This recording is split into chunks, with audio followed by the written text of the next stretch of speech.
నా పేరు ప్రణీత్. గత 2 రోజులుగా మీ కంట్రోల్ లేకుండా నా ఫేస్ మీ టైమ్ లైన్స్ లో మీ ఫీడ్స్ లో చూస్తూ ఉండొచ్చు. దానికి కారణం నేను చేసిన ఒక తప్పు. చైల్డ్ సెక్షువల్ అబ్యూస్ అనే ఒక చాలా సెన్సిటివ్ టాపిక్ మీద జోక్స్ వేయడం.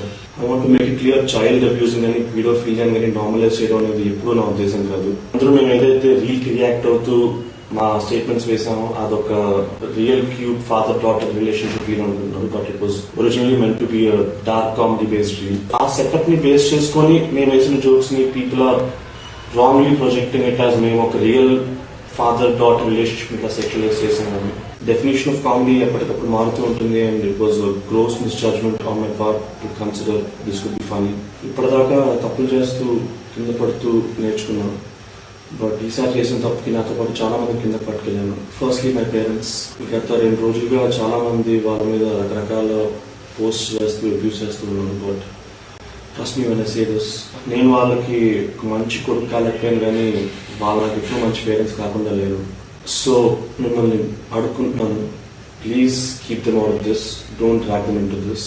I take full responsibility for my joke and its consequences, and in matter I'm willing to cooperate with the law to do its duty. I'm unconditionally very sorry for cracking a joke like this, and I'm very sorry for everybody who's triggered and offended by the joke.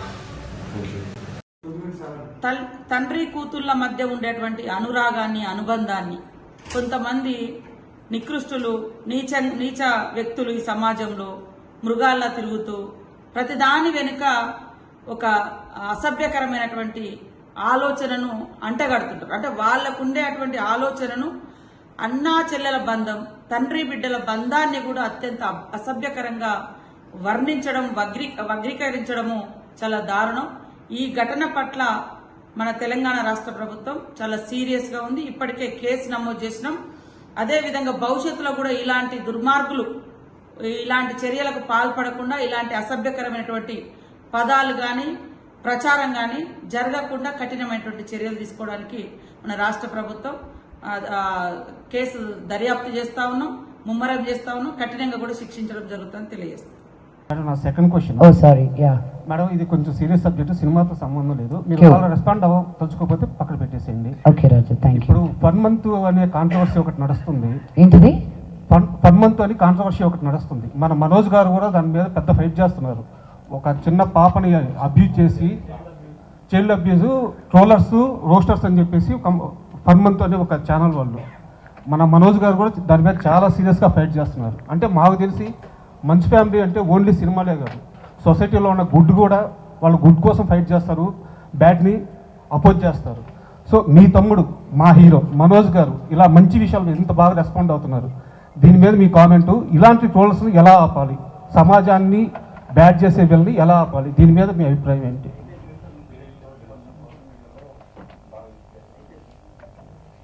అండి, నాకు బాధ వేస్తుంది first and foremost.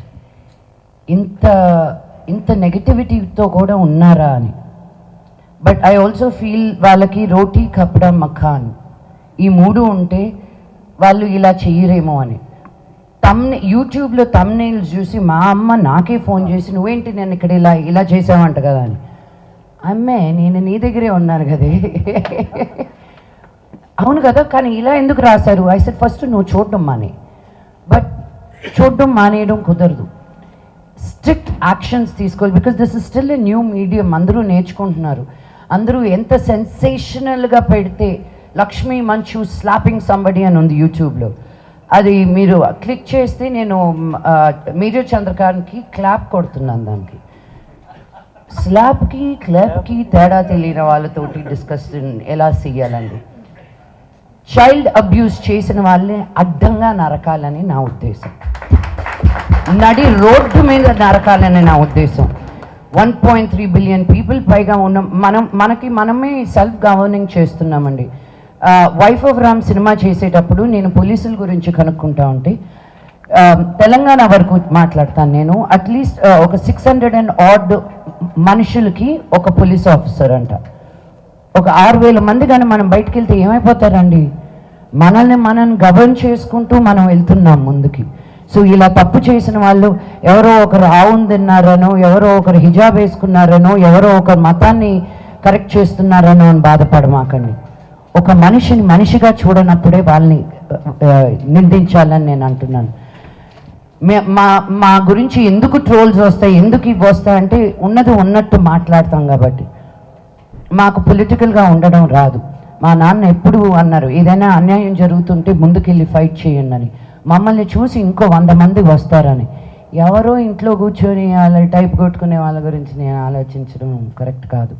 So Manoj ఏది చేసినా ఆలోచించి, ఎంత ఎమోషనల్గా ఇంపల్సివ్గా ఉన్నా కూడాను ముందుకొచ్చి ఫైట్ చేస్తే ఒక ధైర్యం అని వస్తుంది నార్మల్ మనుషులకు కూడా. అందుకే నాకున్న ఈ ప్లాట్ఫామ్, ఈ వాయిస్ని నేను తక్కువ అంచనాగా చేయను. ఈరోజు 33 స్కూల్స్ ఓపెన్ చేసాం మేము యాదగిరిగుట్టలో. ఈ 2022 నుంచి ఇప్పటి వరకు 84 గవర్నమెంట్ స్కూల్స్లో స్మార్ట్ క్లాస్ రూమ్స్ పెట్టాం.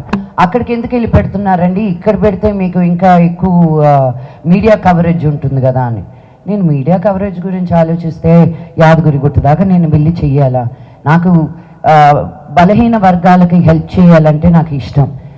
మా నాన్నకి నాకు ఒకటి తేడా. ఆయన గవర్నమెంట్ స్కూల్కి వెళ్ళారు, నేను ప్రైవేట్ స్కూల్కి వెళ్ళాను.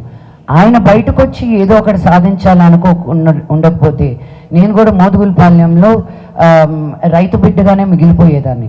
అది తక్కువ అనట్లేదు నేను, కానీ అందరికీ ఒక ఆపర్చునిటీ ఉండాలి అన్న ఉద్దేశంతో నేను గవర్నమెంట్ స్కూల్ పిల్లలతోటి పనిచేస్తున్నాను.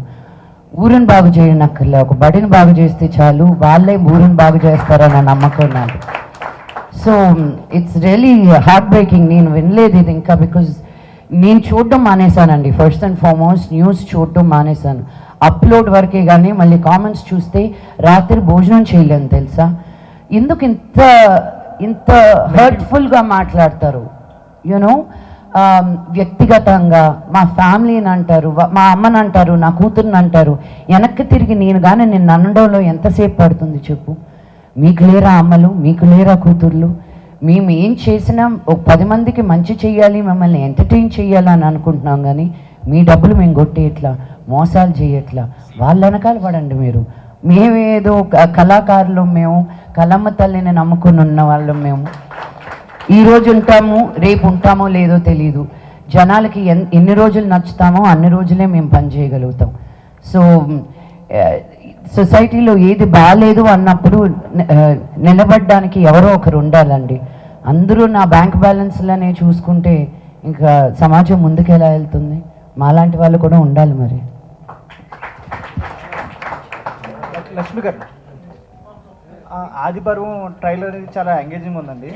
సో ఈ స్టోరీ మీకు చెప్పినప్పుడు ఏ పర్టికులర్ పాయింట్కి మీరు హుక్ అయ్యారు? అంటే ఈ స్టోరీలో మీరు ఆల్రెడీ ఉమెన్ సెంట్రిక్ ఫిల్మ్స్ చేశారు మీ పాస్ట్లో కూడా. సో ఆ మూవీస్కి ఈ మూవీస్కి డిఫరెన్స్ ఏంటి? ఆల్రెడీ ఆన్సర్ చెప్పేశానండి. అంటే సెవెన్ డిఫరెంట్ గెటప్స్, డిఫరెంట్ ఒక 25 years ఏజ్ డిఫరెన్స్ ఉంటుంది కాబట్టి. అండ్ మనకి అమ్మోరు లాంటి సినిమాలు వచ్చినప్పుడు ఈ సోషియో ఫ్యాంటసీ ఫిల్మ్స్ అని చాలా ఎంగేజింగ్గా ఉంటాయని నా నమ్మకం. సో అందుకే ఐ చోజ్ దిస్ ఫిల్మ్.